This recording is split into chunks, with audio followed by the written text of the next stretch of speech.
Salut à tous, c'est Rémi pour une nouvelle vidéo sur GWD. On se retrouve aujourd'hui en MCM en compagnie de Marty et des Nijar Banane.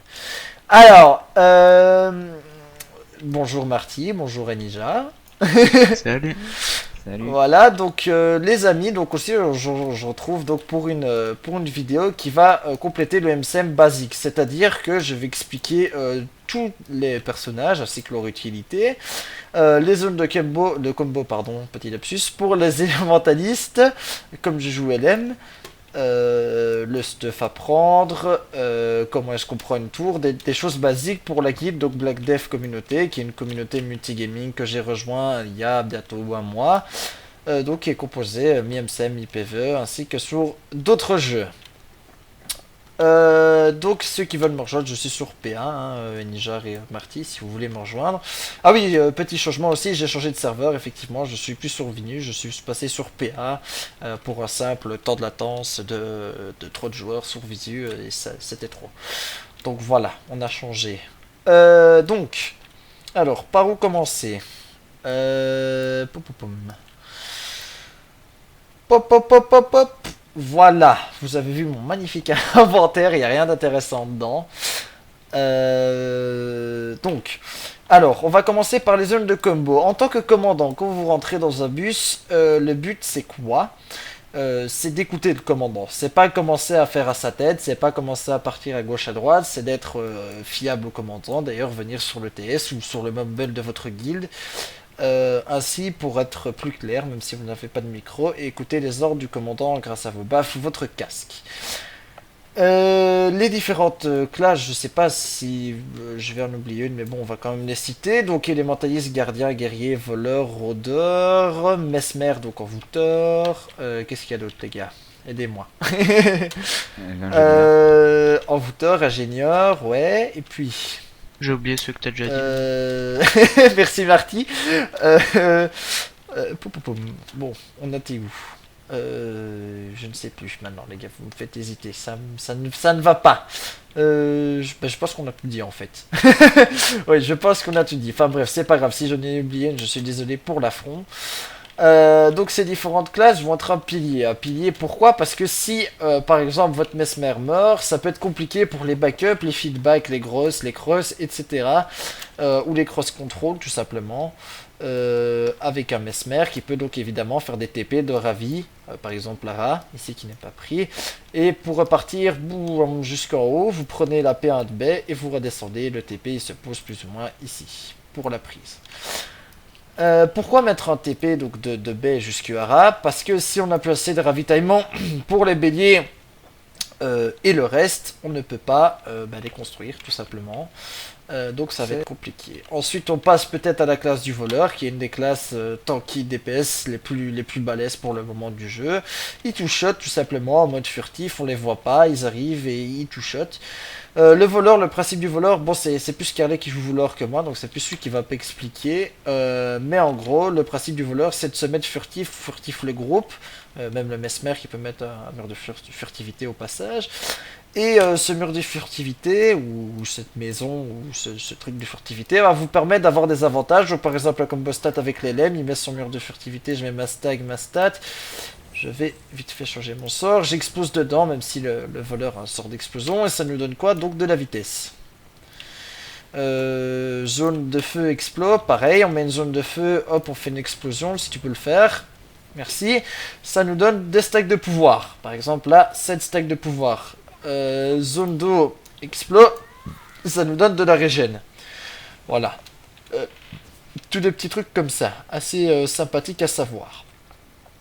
On peut peut-être passer aux attaques posées. Attaque posée qui ne dit pas attaque constructive, qui est totalement différent des strats basiques d'un commandant. Une attaque posée, ça va être une attaque de tour, bois, pierre, peu importe. T1, T2, T3, T0. Ouais, est-ce que tu peux inviter Marty, Carlet, s'il te plaît? Ils vont pas avoir peur de parler, les gars, ils vont pas vous manger, hein, y a pas... Voilà. Voilà, après cette petite coupure, on se retrouve, hein, on a mis du temps à arriver à Verbruyère, on s'est pris un bus en pleine face, donc on a mis un peu plus de temps que prévu. Donc là, on se retrouve devant un fort, une tour. surtout ne pas taper la porte, hein, les gars. Cette tour qui est défendue donc par deux vétérans, deux éclaireurs. Voilà, reculer. Qui est une tour en bois, qui est... Tant pis. Qui est T0. T0, ça veut dire système de défense à 0.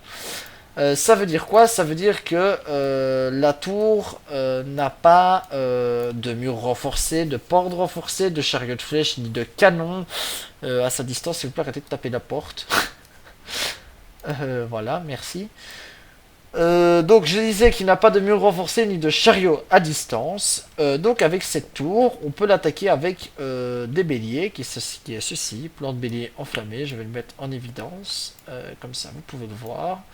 Faire un petit zoom dessus, voilà. Donc plan de bélier enflammé. Ici j'en ai 3, les plans de bélier, on les pose où? On les pose là, c'est très simple, c'est pas plus compliqué. Je vais poser mes 2 stacks d'eau ici. Un à gauche et un à droite, voilà. Plus près de la porte si possible, ne pas faire des béliers wifi comme les autres diraient, donc écarter de la porte.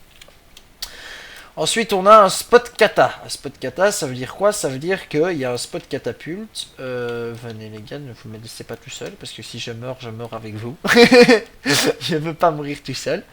Donc ensuite on a un spot kata. Qui est ici, donc il faut monter assez loin, malheureusement. Donc on passe par là. Oui, non, c'est pas fermé, pour ceux qui croient que c'est fermé, c'est open. Qui a un mur clignotant. Ce mur clignotant, ça veut dire quoi? Ça veut dire qu'on peut le détruire. Les catapultes qu'on place généralement à ce stag-ci. Voilà, plus ou moins à ce niveau-ci. Donc voilà, pour détruire le mur. Précisons que c'est, je pense, je suis pas sûr à 100%, mais c'est 40 ravis pour un bélier, ça je suis sûr. Et c'est 60 de bélier pour une catapulte, 100 de bélier pour un golem et 100 de bélier, ou 100 de bélier et moi.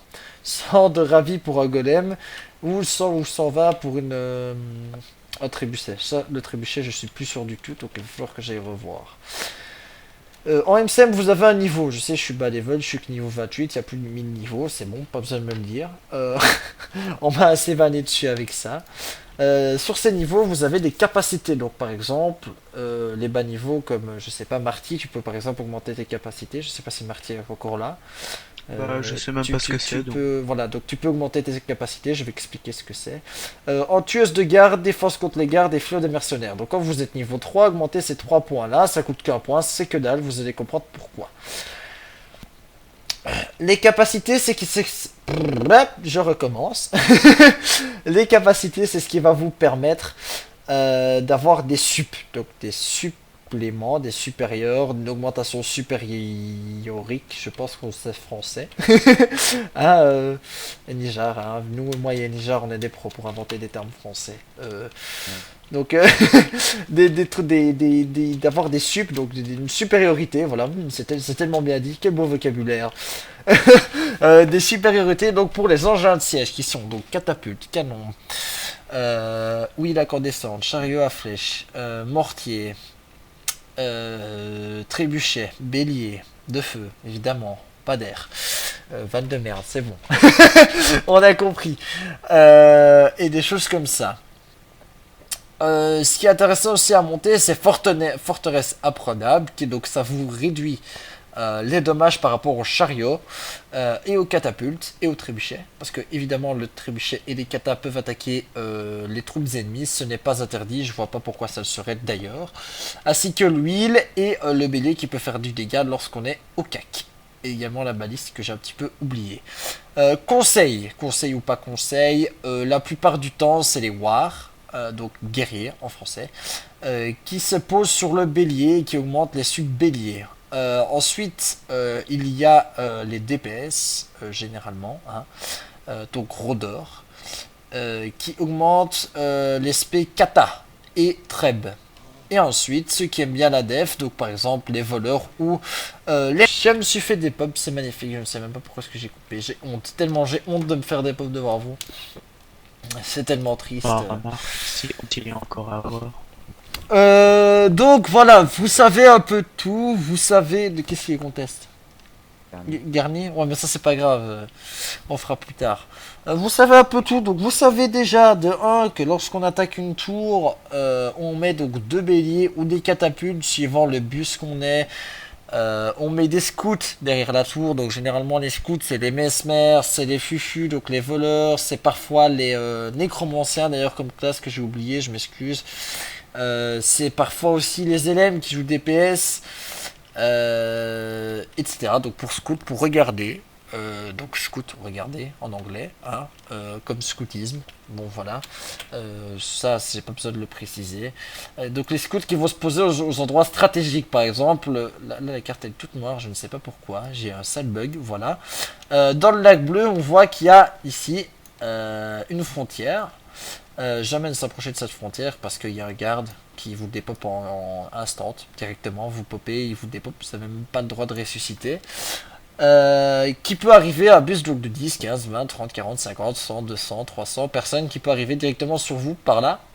C'est pour ça que généralement on place un scout ici, donc sur la baie pour qu'il regarde le pont. Un scout ici, ou là,